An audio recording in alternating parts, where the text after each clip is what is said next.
Hello mga kasanting, nandito ako ngayon Marine Royal Residence dito sa may Capas. Marami pong nagko-contact sa akin kung ano na po ba yung update. So check na rin natin yung client natin na kumuha noong October, Sir Brian at si Ma'am Ermi Mayo. Check natin yung ongoing niya na unit dito.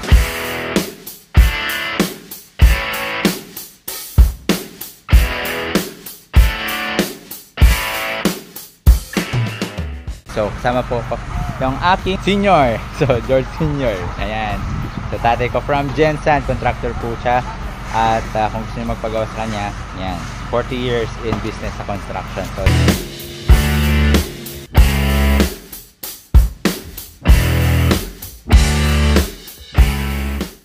umpisan po natin yung paglilibot. Ito po ay kakatapos lang. Meron pa po itong mga mga debris ng finishing ng ating pagpe-paint. So pasensya na po kayo, pero at least po meron kayong idea kung ano po yung final turnover po nito. So mula po dito sa poste, ayan, mga nasa 2 meter o 2.5 meter po yung setback nito, no? At meron din po siya sa likod setback din. So yung finish po niya, ayan, makikita po ninyo ang ginamit pong pintura dito is yung quality, no? Yung Boysen, no? Shout out. So yan, ito naman meron siya ditong bricks cladding. I think tiles po ito na parang brick. Ang kagandahan po niyan, hindi po siya madaling mangupas, no? At napaka aganda po yung combination ng kulay. Ayan, no? So dito po meron po siyang terrace. Puntahan po natin yan sa taas. Ang regular area po, cut ng area po nito is nasa 121 square meter yung lot area. Depende po yan kapag kukunin po ninyo ay corner hanggang 182 or 200. Yun po ay sa lot area. So, pero yung floor area nasa 96 yung floor area nito, no? So yung sa kanina kay client natin, shout out Sir Brian Baclao, ayan. So OFW po siya, umuwi lang para kumuha po ng unit dito po. Ganito po yung kinuha niyang unit. At itutur ko po kayo ngayon. So umpisahan po natin dito sa harap. Ayan, makikita nyo. Ayan, shoutout si father ko. So tini-check din po niya, no? Ito po yung kanyang, ayan, ayan, kung makikita po ninyo, ayan po ay naka-finish na, naka-tiles na, no? Wala na po kayong gagawin po dito kundi mamili na lang po ng mga gamit. At kung makikita po niyo, naka-drop ceiling po yan at pin light kasama po yan sa ating turnover. Yung ating mga window, no, malalaki. At syempre meron na rin siyang kasamang ito, screen. Then, may mga switch tayo, outlet, no. Ito naman, meron din tayo mga bintana. Then malaking, ito po, ayan, sliding glass door. So dito po sa likod, ito po yung ating parang lanay, ano. Makikita po ninyo, pwede po nyo itong gawing garden, no? Dito po ay ating laundry area. Ayan, kung saan tayo magsasampay. So pwede din po tayong mag-extend ng parang opisina po ninyo. So makikita po ninyo niyan, yung daanan po na yan na nasa kabila, yan po ay ating quarters room, no? Para sa ating mga kasambahay. Ayan. So dito sa side, ayan po yung itsura niya. Yan, napaka-modern. And then, pagpasok niyo po dito sa loob, doon naman po tayo sa kusina, no? But before that, dito pala ilalagay yung dining area natin. Yan, yung dining area natin. So, dito naman po, sensya na po kayo, medyo magulo po kasi kaka-finish lang po ng ating unit. Ito po ay mga hanging cabinet kasama po yan. Ito po ay mga, ano po ito, no? Yung quality na, alam ko, medyo mahal po ito dahil isang cut po ito, diretso, you know?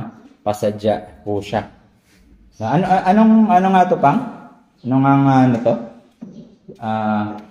Tawag nito, quartz? Quartz stone? Yan. Siya nakakaalam dyan. So, diretso yung cut niya, pasadya talaga siya. Diretso. Wala siyang cut na, malinis yung pagka-cut niya. Tapos meron tayong kitchen cabinet dito sa baba. Ayan, no? Kitchen cabinet. Then, meron tayo dito sa likod. Yan. Ito po, naka-pave na po ito. No? Semento na siya. At meron tayo, dito usually nilalagay yung mga fire exit. Tapos, meron ditong naka-open lang. Depende na sa, kasi so yan. May nabibili kasi yung parang continuous pa rin yung flow, pero hindi mo nakikita yung sa kabila mong yung kapitbahay.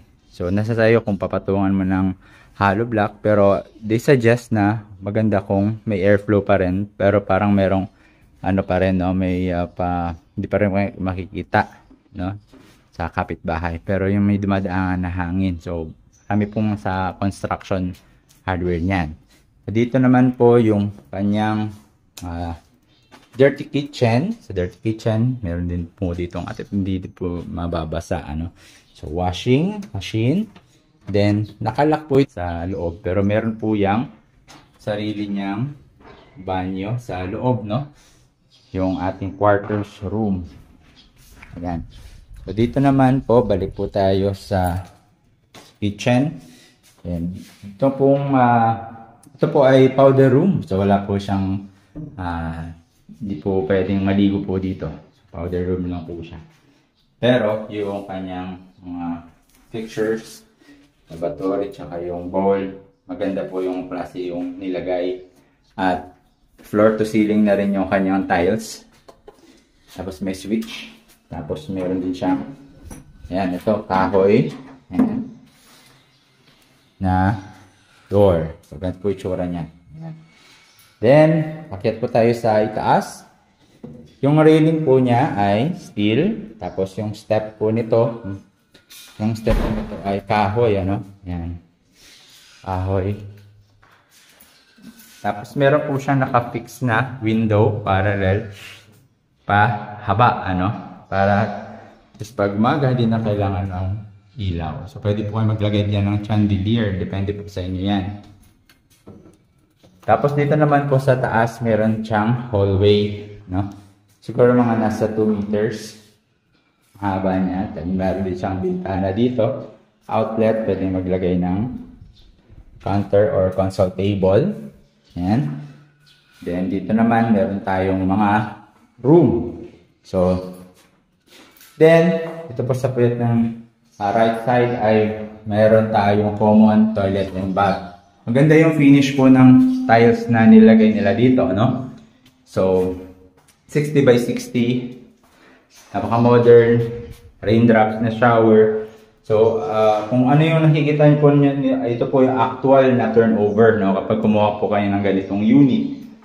Ayan. So, dito po sa, unahan po natin itong ating first master bedroom agad, ano?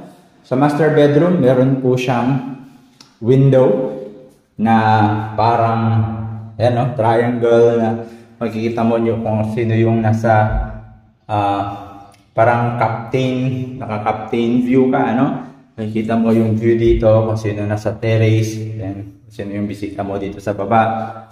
Then, ganoon din po dito sa taas, parang nasa barko ka, ano? Yan, no? So, ayan yung itsura niya.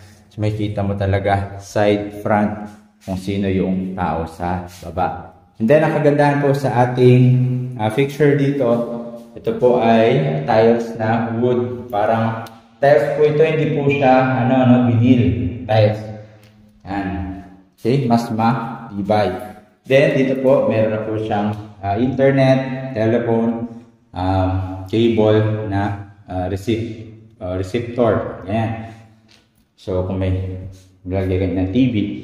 At meron siyang, ayan, ito po, toilet and bath para sa master bedroom lang, no? Ganon din po yung fixture na ilagay po dito. Shower, floor to ceiling, 60 by 60 na tiles.